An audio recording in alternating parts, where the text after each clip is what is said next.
Assalamualaikum warahmatullahi wabarakatuh. Selamat pagi teman-teman. Sebelumnya saya berterima kasih kepada dosen pengampu mata kuliah pagi hari ini, yaitu Ustadz Humaidi. Dan juga tak lupa kepada teman-teman yang sudah meluangkan waktunya untuk berdiskusi di dalam kelas pagi hari ini. Saya Muhammad Rizal Arifenika dan teman-teman saya ada Mas Zidan, kemudian Mbak Hikmah, dan juga Mbak Ayun yang akan mempresentasikan tentang geopolitik Indonesia. Mungkin dari teman-teman ada yang sudah belajar atau memahami tentang geopolitik Indonesia. Nanti di sesi akhir bisa menambahkan atau mengajukan pertanyaan.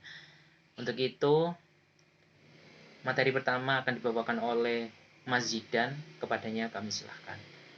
Assalamualaikum warahmatullahi wabarakatuh. Baik, saya akan mempresentasikan tentang geopolitik Indonesia. Apa yang dimaksud geopolitik Indonesia? Dalam buku Pendidikan Kewarganegaraan Civic Education oleh Dr. Baso Madiun, SH.MH, Geo berarti bumi dan politik berasal dari bahasa Yunani politeia.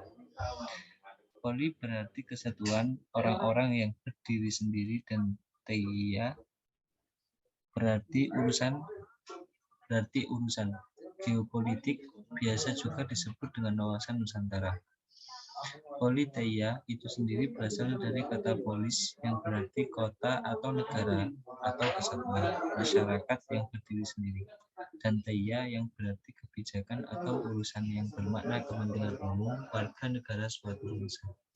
Jadi politeia berarti kebijakan penyelenggaraan negara.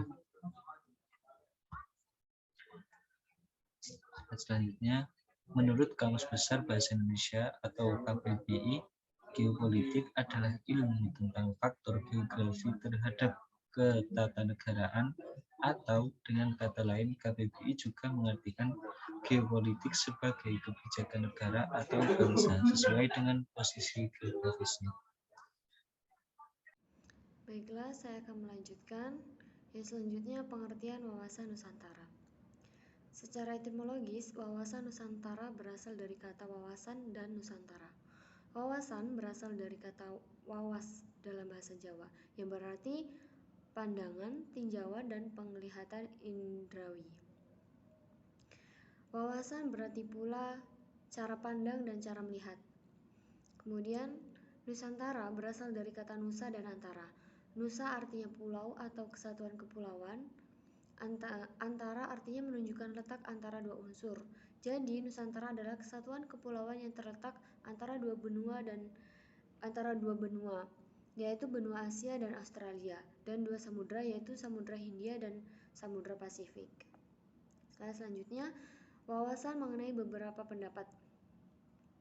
Yang pertama, menurut Profesor Wan Usman mengatakan bahwasanya wawasan Nusantara adalah cara pandang bangsa Indonesia mengenai diri dan tanah airnya sebagai negara kepulauan dengan semua aspek kehidupan yang beragam. Selanjutnya, menurut GBHN 1998, wawasan Nusantara adalah cara pandang dan sikap bangsa Indonesia mengenai diri dan lingkungannya dengan dalam penyelenggaraan kehidupan bermasyarakat, berbangsa, dan bernegara.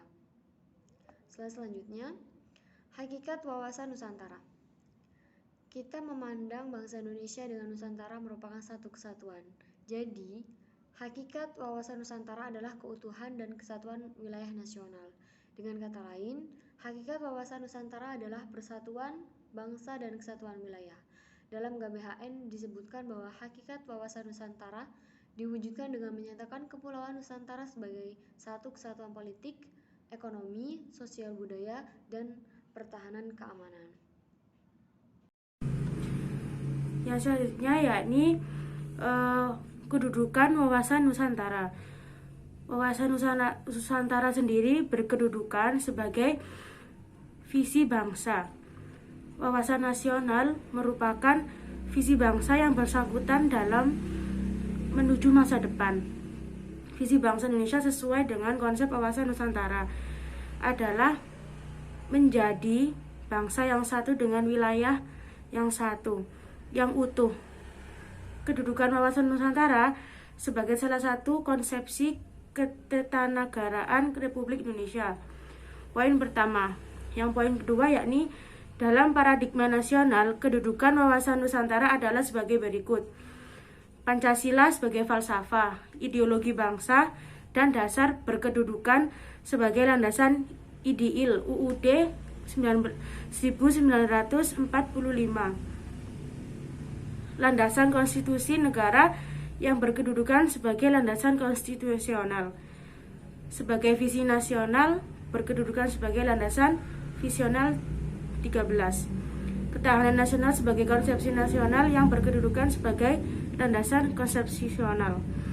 Garis-garis besar haluan negara atau disingkat sebagai GBHN sebagai politik dan strategi nasional atau sebagai kebijakan dasar nasional yang berkedudukan sebagai landasan operasional.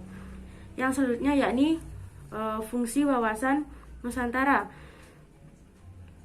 Yang pertama,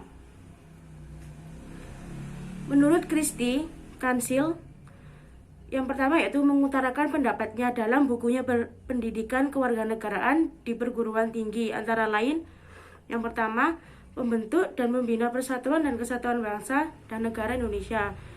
Yang kedua yakni merupakan ajaran dasar nasional yang melandasi kebijakan dan strategi pembangunan nasional.